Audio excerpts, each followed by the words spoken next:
ஆண்டவராய் இயேசு கிறிஸ்துவின் அன்புள்ள நாமத்தில் உங்கள் அனைவருக்கும் எங்களுடைய வாழ்த்துக்களை மகிழ்ச்சியோடு தெரிவித்துக் கொள்கிறோம்.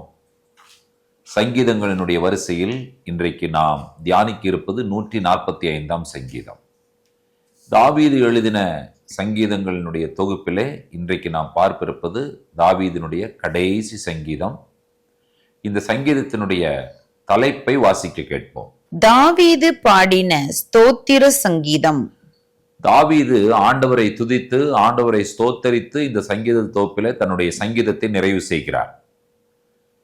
இந்த சங்கீதம் கர்த்தரை பற்றி துதிப்பதற்கு நமக்கு ஒரு அற்புதமான வார்த்தைகளையும் அவரை பற்றி சொல்லிக் கொடுக்கிற காரியங்களையும் இந்த சங்கீதம் உள்ளடக்கி இருக்கிறது. இது ஒரு மகத்தான துதியின் சங்கீதம் என்று சொல்லி கூட நாம் சொல்லலாம்.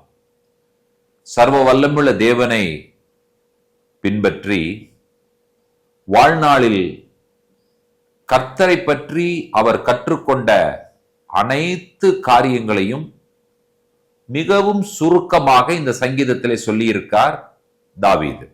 யூதர்களை பொறுத்தவரை இந்த சங்கீதம் காலையில 2 முறையும் மாலையில 1 முறையும் இந்த சங்கீதத்தை அவர்கள் பாடலாக பாடுவது வழக்கம். அப்படின்னா ஒரு நாளைக்கு 3 முறை திரும்ப திரும்ப இந்த சங்கீதத்தை அவர்கள் சொல்வார்கள் என்று சொல்லி ஒரு யூத அறிஞர் நமக்கு சொல்லுகிறார். இந்த சங்கீதம் ஒரு அக்ரோஸ்டிக் போயமாக இருக்கிறது என்று சொல்லியும் சொல்லப்படுகிறது. இப்படிப்பட்ட சிறப்பு வாய்ந்த இந்த சங்கீதத்திலே கர்த்தரை துதித்தல், அதாவது அவர் யார் என்கிற காரியத்தை புரிந்து கொண்டு அதன் மூலமாக நாம் அவரை துதிக்க வேண்டும் என்று சொல்லி சொல்லப்பட்டிருக்கிறது. இந்த சங்கீதக்காரன் சொல்லுகிற வார்த்தைகளை 1வது வசனத்தில் கவனியுங்கள்.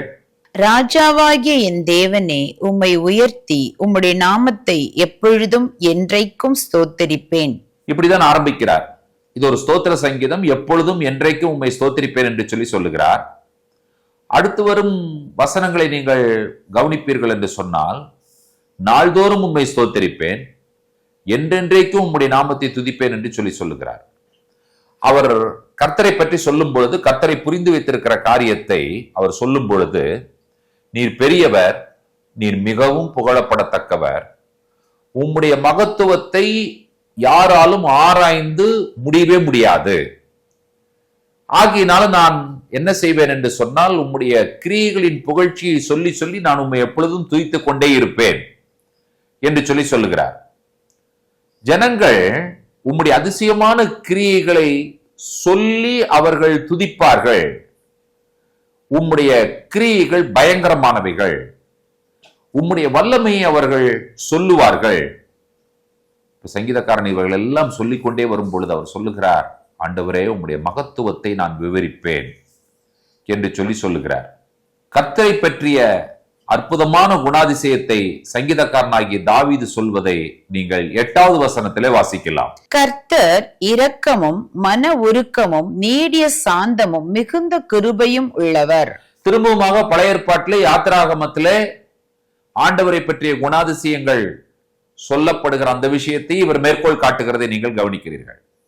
பிளவுண்ட கன்மலையில் மோசே உள்ளே நின்று கர்த்தர் அவருடைய கரத்தினால் மூடி மோசேக்கு முன்பாக கடந்து போகும் பொழுது, நான் கர்த்தர், கர்த்தர் இரக்கமுள்ளவர், உருக்கமுள்ளவர், நீடிய சாந்தம் உள்ளவர், மிகுந்த கிருபை உள்ளவர் என்கிறதான குணாதிசயங்கள் 13 attributes of God.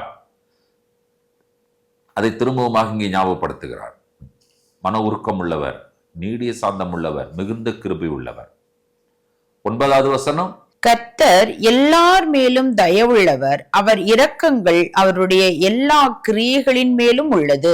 இவைகளெல்லாம் காரணங்களாக வைக்கிறார். எதற்கு? கர்த்தரை ஸ்தோத்தரிப்பதற்கு, கர்த்தரை துதிப்பதற்கு. நீங்களும் நானும் கர்த்தரை ஸ்தோத்தரிக்க வேண்டும், கர்த்தரை துதிக்க வேண்டும். அவர் சொல்லும் காரணங்கள் என்ன? அந்த காரணங்களை நீங்கள் அனுபவித்திருக்கிறீர்களா? அந்த காரணங்கள் நம்முடைய வாழ்க்கையில் புரியப்பட்டிருக்கிற காரணங்களா? இரக்கம், மன உருக்கம், நீடிய சாந்தம், மிகுந்த கிருபை, எல்லார் மேலும் தயவுள்ளவர். அவருடைய இரக்கங்கள், கருணை எல்லா கிரியைகளின் மேலும் இருக்கிறது. அவருடைய கிரியைகள் எல்லாம் ஆண்டவரை துதிக்கும் என்று சொல்லி சங்கீதக்காரன் சொல்லுகிறார்.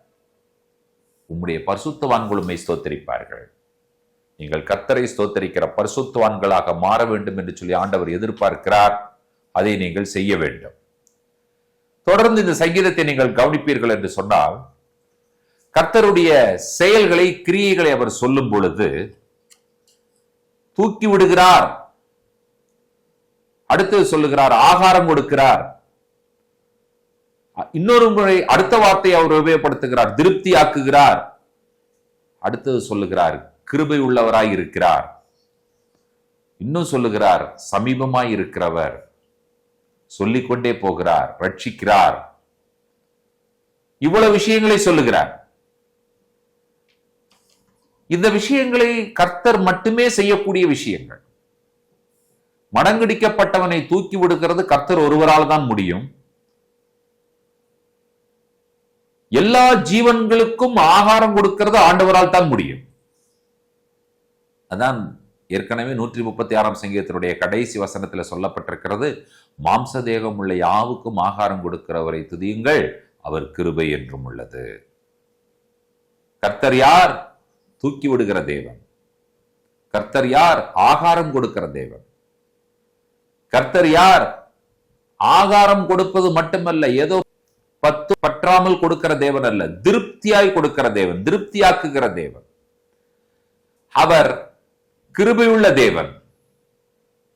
கூப்பிடுகிறவர்களுக்கு ரொம்ப தூரத்தில் இருக்கிற தேவன் அல்ல, அவர் எங்கேயோ வானத்தில் இருக்கிறார் நினைக்காதீங்க, பரலோகத்தில் இருக்கிறார் என்று நினைக்காதீர்கள். சங்கீதக்காரன் சொல்லுகிறார் 18வது வசனத்தில், தம்மை நோக்கி கூப்பிடுகிற யாவருக்கும், உண்மையாய் தம்மை நோக்கி கூப்பிடுகிற யாவருக்கும் கர்த்தர் சமீபமாய் இருக்கிறார்.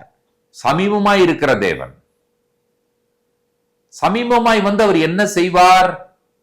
ரட்சிப்பார், ரட்சிக்கிறார். கர்த்தர் தம்மில் அன்பு கூறுகிற யாவரையும் காப்பாற்றுகிறார்.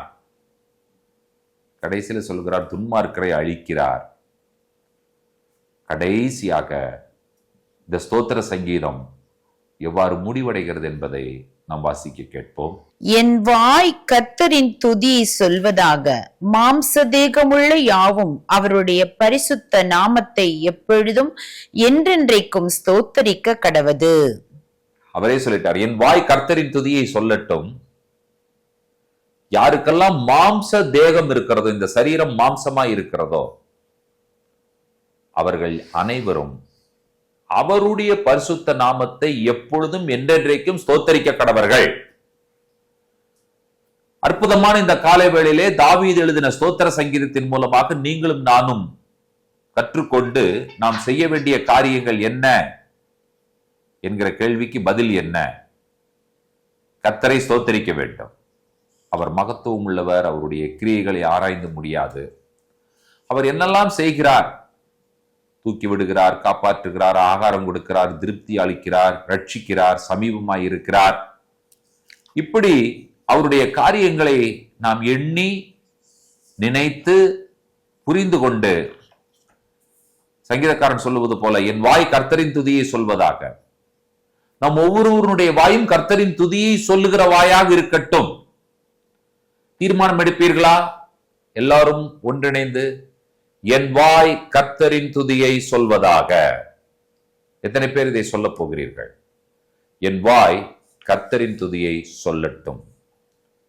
கர்த்தரின் துதியை சொல்லுகிற வாயாக நம் ஒவ்வொருவருடைய வாயும் மாறட்டும் என்கிறதான விண்ணப்பத்தோடு கூட, ஜெபத்தோடு கூட தாவீது எழுதின ஸ்தோத்திர சங்கீதத்தை இந்த காலை வேளையில நாம் ஜெபத்தோடு நிறைவு செய்கிறோம். கண்களை மூடுவோம்.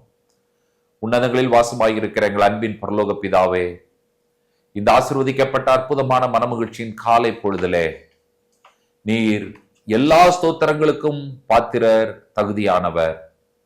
உம்மை நாங்கள் துதிக்கிறோம், ஸ்தோத்தரிக்கிறோம். நீர் தூக்கி விடுகிற தேவன், ஆகாரம் கொடுக்கிறவர், திருப்தி ஆக்குகிறவர், கிருபை உள்ளவர், ரட்சிக்கிறவர், எங்களுக்கு சமீபமாய் இருக்கிற தேவன். அதற்காக நாங்கள் உமக்கு நன்றிகளை சொல்லுகிறோம். சங்கீதக்காரனுடைய சங்கீதத்தின் மூலமாக நாங்கள் கற்றுக்கொண்ட பாடம், எங்கள் வாய் கர்த்தரின் துதியை சொல்லுகிற வாயாக மாறட்டும் என்பதே எங்களுடைய மன்றாட்டு. எங்களோடு ஜெபத்தில் இணைந்து ஜெபிக்கிற எல்லா தேவ பிள்ளைகளுடைய வாயும் துதிக்கும் வாயாக மாறட்டும் என்று சொல்லுகிற விண்ணப்பத்தை நாங்கள் ஏறெடுக்கிறோம். கர்த்தர் எங்களை வழிநடத்துவீராக. உம்மை துதிப்பவர்களாக எங்களை மாற்றுவீராக. உம்முடைய கரத்தில் ஒப்பு கொடுக்கிறோம். துதி கனமை உமக்கு ஏறெடுக்கிறோம். இயேசு கிறிஸ்துவின் நாமத்தில் வேண்டிக் கொள்கிறோம் பிதாவே, ஆமேன். நம்முடைய கர்த்தராகிய இயேசு கிறிஸ்துவின் கிருபையும் பிதாவாகிய தேவனுடைய அன்பும் பரிசுத்த தேவாவியானவருடைய அந்யுன்ய ஐக்கியமும் சிநேகமும் நம் அனைவரோடும் கூட கர்த்தருடைய வருகை பரியந்தம் நீடித்து நிலைத்திருப்பதாக. ஆமேன், ஆமேன். தேவ கிருபையும் சமாதானமும் பெருகுவதாக. ஷலோம்.